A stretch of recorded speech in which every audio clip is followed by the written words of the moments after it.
game than the final score might suggest. We're breaking down the Warriors' 118-111 loss to the Cavaliers. And believe me, the story here isn't just about the points that were scored, it's really about all the points that were left on the table.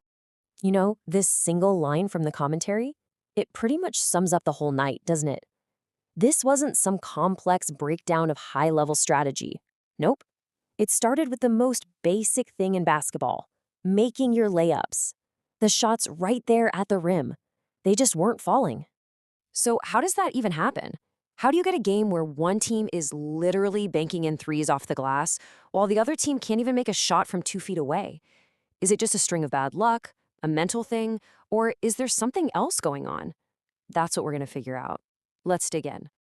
Okay, first things first, let's look at the most fundamental part of the game. Just put in the ball in the hoop. And on this particular night, the difference between the two teams was, well, it was massive. It created this huge gap that really defined the whole game.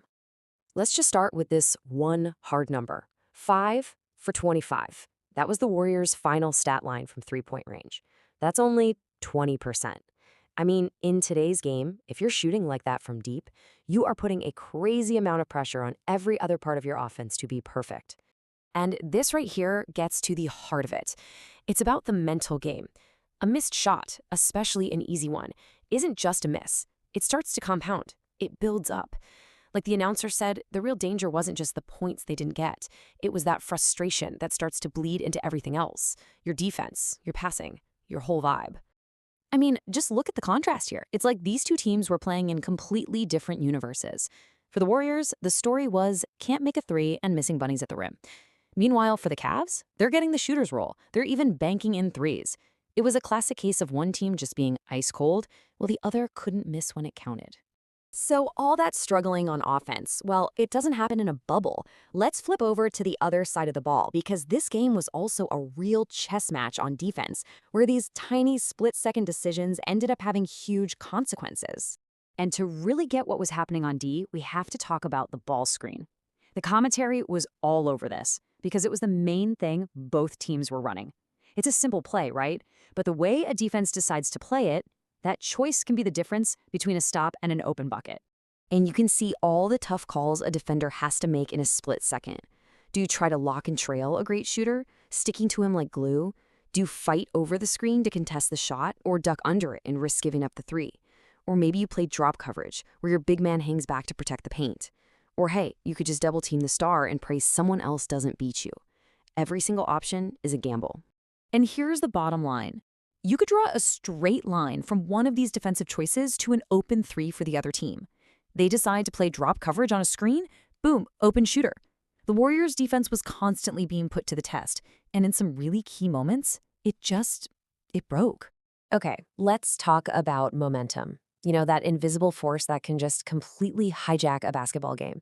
The Cavaliers, well, they basically gave a masterclass on how to feel when one of your guys is hot and how to ride that wave all the way to a win. It's actually a really simple but powerful process. It starts with one player hitting a big shot, maybe two. The whole team sees it, they feel it. So, what happens the very next time down the floor? You guessed it. The play is drawn up to get that exact same guy the ball. And the result?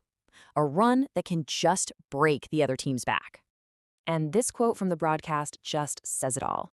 After L.J. Cryer hit a couple of threes in a row, the Cavs knew exactly what to do. The announcer called it, "You feed the hot hand." They got him the ball again, and bam, a third straight three. It was just clinical. They were executing on momentum, the one thing the cold shooting Warriors couldn't build all night. All right, let's put it all together now. We've looked at the shooting problems, the gambles on defense, and how momentum took over. Now we can finally give a clear verdict on why this game went the way it did.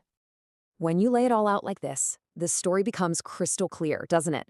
Look at the difference in every single one of these key areas. Three-point shooting, finishing at the rim, what happened in the big moments. The Cavaliers just executed, plain and simple, while the Warriors couldn't find a rhythm. So ultimately, you can't just point to one play or one bad quarter. This loss was really a death by 1,000 cuts. It was the frustration from all those missed shots just snowballing, combined with key defensive mistakes, all against a team that took every little opportunity and made the most of it. And that kind of leaves us with this final thought, right? When a lucky banked in three is worth the same as a missed layup right at the rim, it really makes you wonder. How much of winning and losing is about pure skill? How much is just a lucky bounce of the ball? And how much is just that unstoppable